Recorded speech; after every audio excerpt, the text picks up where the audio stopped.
The Grow My Cleaning Company podcast helps owners of cleaning companies just like you to grow your company and yourself so you can make more money and finally get the time and money freedom that probably got you into this business. Discover how to automate and create systems that allow you to grow like crazy without losing control. If you dig the show and want to show some love, subscribe, rate, and review on iTunes. It really helps. Enjoy the show. Hey, Clean Nation, Mike Campion here with our Medellin friend, Jared Robinson. This guy is probably my favorite. Like if you've ever, been young and dumb and raced cars and you see the car that looks like a big, piece of junk, but then it blows you away and just like is super fast. That would be Jared. You look at him, you're like, this guy? This guy? Does he even have a house? It's like, yeah, I think so. I don't know. I've not seen it. But when you start talking, like, holy crap. The outside doesn't match the inside. So there's my compliment, Jared, to you. Welcome to the podcast, friend. Thank you. I think that one hurt deeper than anything ever said before. Ouch. Oh, no. That wasn't my intent. Oh, no. Jared's such a sweet man. All right. Let me try again. All right. Now I'm going to be honest. You are probably one of my favorite people, Jared. Great.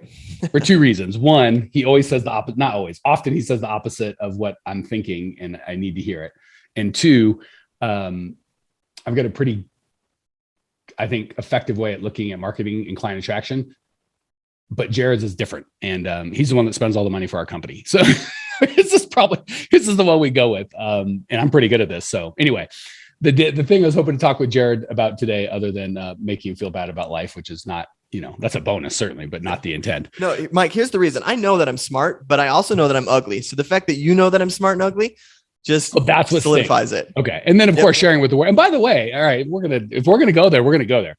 Jared, I find actually Jared to be a good looking man. He's just doing the least with what he has. Like he's like Brad Pitt. Not that he's Brad Pitt good looking, let's be clear, but Brad Pitt's got the beard and like, he's so good looking. You have to try. I don't know if Jared's quite there yet. I'm like a watered down version of that. Well, you just do. Yeah. You don't do the most with what you've got. Like you could be super good looking, but you just look homeless. So it's not bad or good looking. It's just like is this the guy I would trust? And same with people hear me speak, like this idiot, he doesn't even know how to work Zoom. Like, why would I listen to him? So I get it. Like I've got kind of the mouth diarrhea version of, should I listen to this guy, of what Jared looks like with, the long hair everywhere. All right. So now that we've completely built up, torn down, built up, whatever it feels like, Jared, let's get into some of the cool. And by the way, feel free to join us on YouTube. If you're on the podcast going, I'm enjoying none of this. I can't see either of you idiots. So there you go.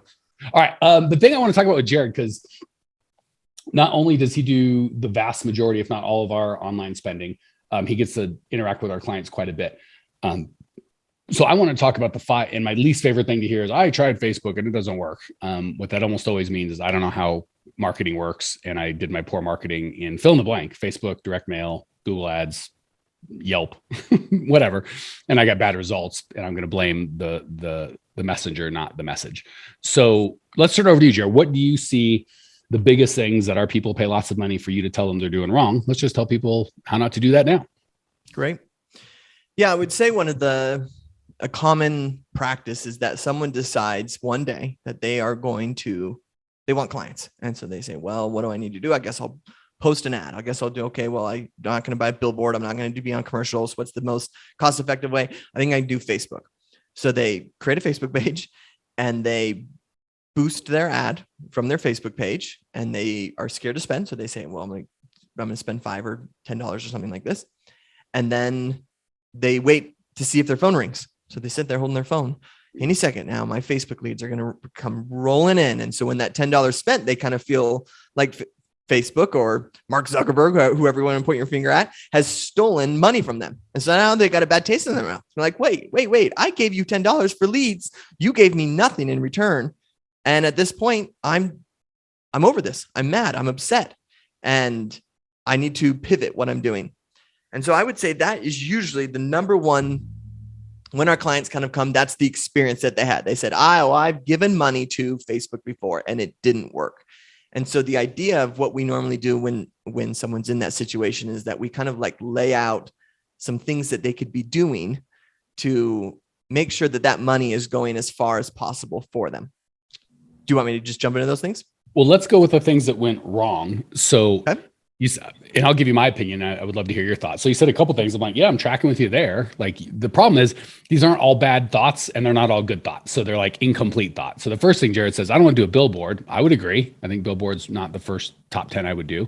I want to do Facebook because it's cheap to get started. Agreed. I think that's the truth. And for me, I would be like, and I can target my market and I can test messages pretty cheap. So I think all that I would agree is true. And Jared said most of it. And I think some of you guys feel that way.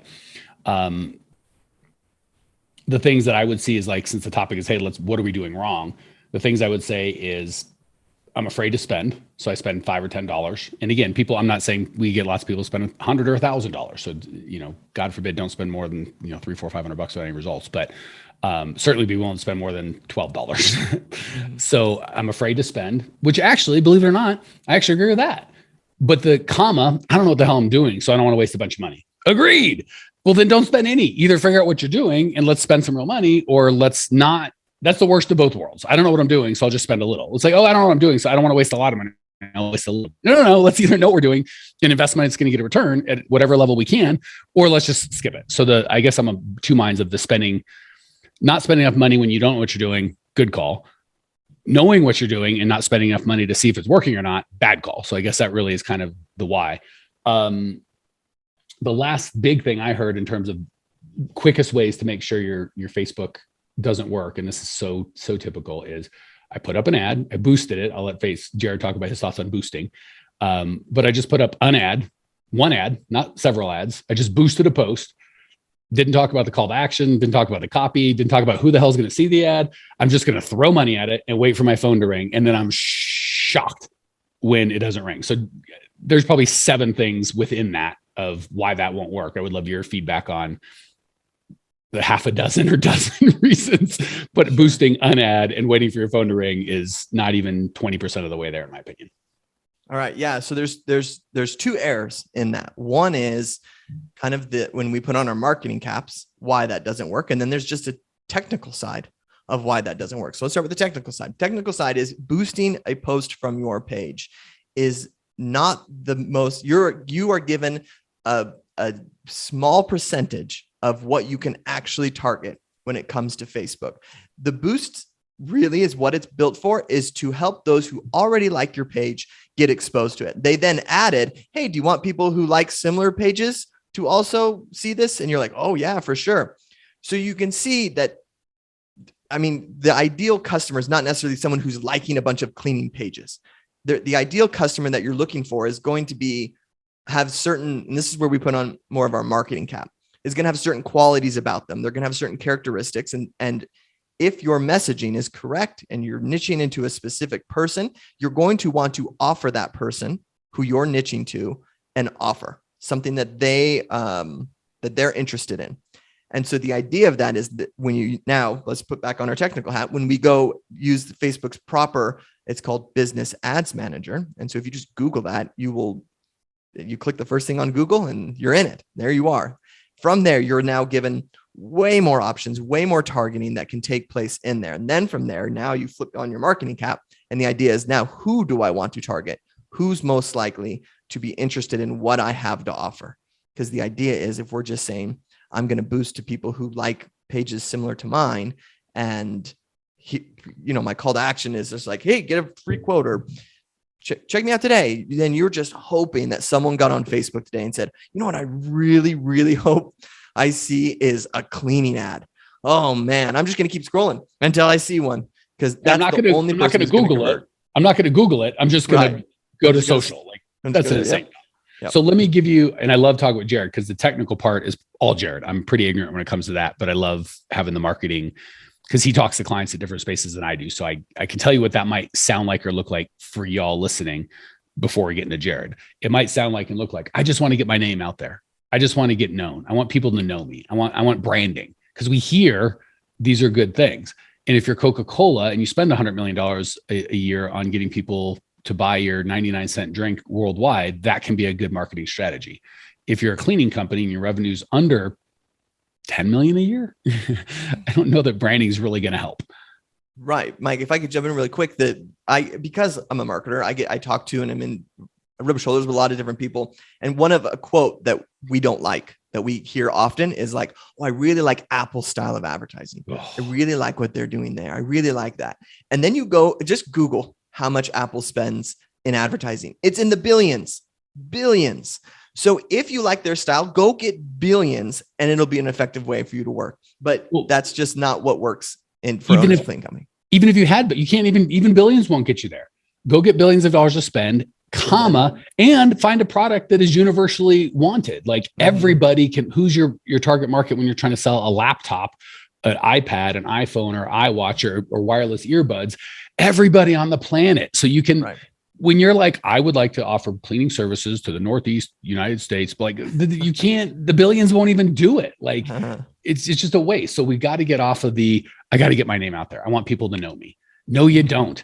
You want the right people who are looking for the solution that you offer to understand who you are and how you can benefit them. That's wildly different. So the foundation mistake or problem is I just want to get my name out there. The manifestation, how that'll show up, that's how it would show up with me. By the time you get to Jared, that would look like I just want to boost my posts so people that like cleaning will know me. So if you're looking for an ego, then do that, right? Get 1 million Instagram followers and do that. But I share all the time, our podcast has only got maybe 1 million views, and there's videos that were out for a day with a kitten, fighting a raccoon that have got 1 million views. Jared's like laughing. He's like, I've seen that video. It's a good video. And they made $163 off of it in ad revenue. Our very targeted, very tiny, we've made millions of dollars. Same with you. You've got to be targeted and tiny. So first and foremost, get away from, I just want people to know me, to I understand who the heck I serve. I understand what difference I make in their life. And that's the message I'm going to get to those people, as opposed to just, hey, people that like cleaning, I'm Mike's Cleaning and I'm awesome. Like if you hate money, that's a great way to go. All right. Keep the party going, Bubba. Cool. So I would say the next kind of error, that kind of follows that mindset, or just our boosting side, is that the only thing we're looking at is if our phone rings. Now, you could have a successful ad that doesn't make your phone ring. That is complete. In fact, it's extremely common that the ad itself is doing what it's supposed to do. However, the journey that customer is going through, there's a log in the way. So they're walking down this path that you've led them down, and there's a big boulder that stands in their way. And what happens is a lot of times they hit that boulder and it deters them away from where you want them to go. And we assume it was the ad level. We assume something was wrong at the beginning part of the trail. So then we turn off our ads and we stop everything that we're doing because, heaven's sakes, my phone's not ringing. And that isn't correct at all. So one of the things that we do when people come in is we make sure that their tracking is done correctly and that they understand KPIs. What's important to them along each step of the journey. So are people coming to the path? Are they beginning the journey? Is at any point, are they hitting a boulder and deterring where we need them to go? And sometimes just those small tweaks it's like a hose that gets kinked up. You don't need to turn the whole water off. You just need to unkink that part of the hose and the water will flow through it. And so that is usually with people who are starting to get advertising. It's not necessarily your ad that can always be the issue. It's that journey that's connected to it. And let me give the other side of that, because people make mistakes on the extreme. So one extreme would be, and this is where I'm not a big fan of Facebook. You can tell me if I'm completely missing, but they give you a crap ton of data that I think is just unhelpful. Helpful if you're trying to extract money from a client, not helpful if you're trying to make your funnel work. Here's how many impressions. Here's how many people walking the earth were near an ad when someone looked at it. Like all these weird numbers that look big. You're like, oh my gosh, I only spent $86, but I got 1 billion impressions. That doesn't mean a blessed thing. So Facebook, I mean, you can tell me, Jared, but I'll bet you there's 100 things you can look at in terms of data. Data-wise. Yeah. And if you start mixing and matching this subset combined with this set, there's probably an infinite amount. So, at best, Facebook's trying their best to be transparent and give you all the data you want. At worst, they're trying to kind of look over here, like a magician. Look at all this stuff that's happening. And then, so one extreme is look at all the branding and all the exposure, and this is great. And we don't look at results. The other end is what Jared said, which is if my phone didn't ring, the whole thing's worthless. So we can't settle in the middle of, am I finding kinks in my hose and unkinking it? Or am I like, well, the sun's at this temperature and the grass is this blade and when's the last, we're like way into the weeds, or water's not coming out, hoses don't work. Like we got to figure out how to get in the middle. So how do we do that? How do we kind of give us some KPIs that we should be looking at? And what's a reasonable expectation in terms of money? Like what should we be looking at? Now we talked about what not to look at. Yeah. So what I usually kind of walk through once someone is running their advertisements, the numbers that, because like Mike shared, there's a ton. And the more advanced you are in your marketing, the more you can take those little things and do. That's big budget stuff. When we're looking at what a budget of an owner of a cleaning company, looking to a local audience that they want to hit, there's really like 4 things you should actually care about: how much money you've spent. And then these were the 2 that I'll teach you. The CTR, it's called all, and CTR link click through. CTR all is when someone engages with your ad in some way. They stop scrolling. CTR stands for click-through rate, but as Jared explains it to you, you're like, that's pretty deceptive, because CTR, click-through rate all, isn't really people that clicked. So just for people going, what does CTR stand for? That can be confusing. It stands for click-through rate. And then when Jared explains what click-through rate all is, they're like, that's even more confusing. Well, talk to Facebook, but that's where we're at. Continue, friend. Right. Yeah. You're legit. This is learning a new language at this point, because it doesn't connect over. It's like trying to learn Japanese comparing it to English. Doesn't connect over. This doesn't connect over. You're right. A CTR stands for click-through rate, but it's not the click-through rate that we're looking at. So it's called CTR all in Facebook. And that is if someone engages with your ad, likes, comments, stops, reads, anything like this. Keep in mind that anytime someone stops scrolling, Facebook starts a timer to know how long someone's engaging with what you're currently doing. And that allows Facebook to know, is this ad relevant or not, and continue to show it. And so if I'm sitting on my bed, scrolling through my socials, and my 6-year-old starts licking my dog, and I take 37 seconds to resolve that, Facebook's going to go, boom, click-through rate right there. Nicely done. Correct. Yep. Just wanted to be clear. Yeah, that's right. So the idea is, and they're using massive, amount of data, because thousands of people can be seeing getting impressed in your stuff every day. And so the idea is they're going to take the percentage of what they think that is. So what that CTR all, that should be, this is just a hard number for you, somewhere in the, like a minimum of 2%. So 2% of people should stop on your ad, minimum. And really quick, we're recording this May 2022. Good call. These numbers, Jared, are going to say are probably pretty good for months, if not years, but things change. Also, we are talking to owners of cleaning companies. So correct. It's not going to be wildly different. Like it could be 0.2% for some and 38% for others. That 2% is going to be general for everybody, but all we do is owners of cleaning companies all day, every day. So as of May 2022, that's probably going to be a dead on number. The farther away you get from this date and the type of funnel we're talking about using, the less relevant it may be. Please continue. Yeah, exactly right. Like if I was running ads for a travel company where I could use beach and sand and these great, I just want to be there type pictures, that click-through rate is going to be higher. Or we should say the CTR all is going to be higher, because it's more likely to catch someone's attention. It's more of a broad target. Everyone loves a good beach type thing. But where you're targeting more specifically, that number is going to go lower. And where your item is not necessarily like a beach, it's going to go down a little bit lower as well. But the idea is, and kind of what we talked about before, is that there are people who are going to take action. And so the idea is you're just going to find those people that take action.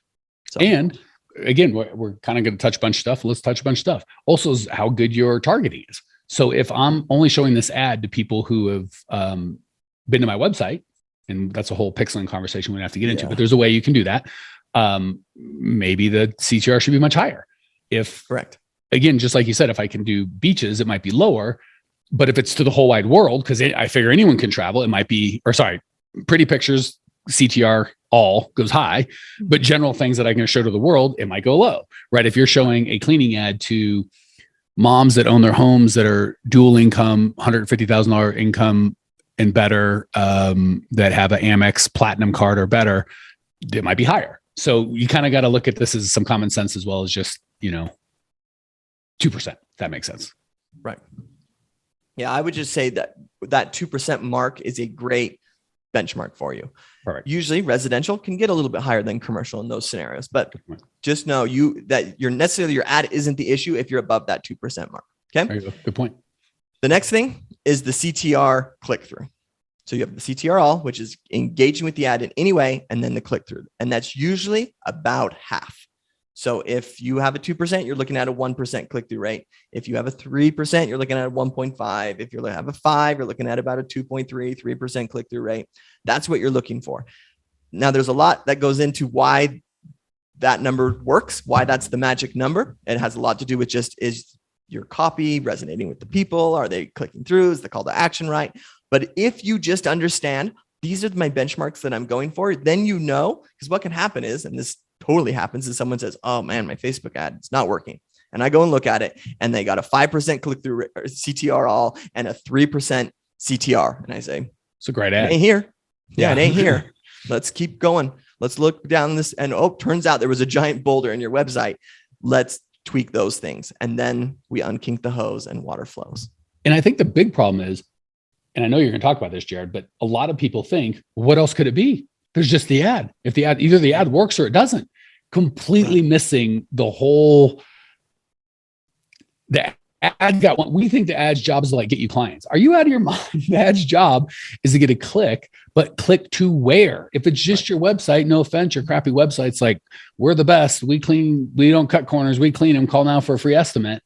You might as well send a monkey to the website. It doesn't have anything to do with anything. So again, I could do an ad of, get your free Russian bride here or something that I know people are going to click through.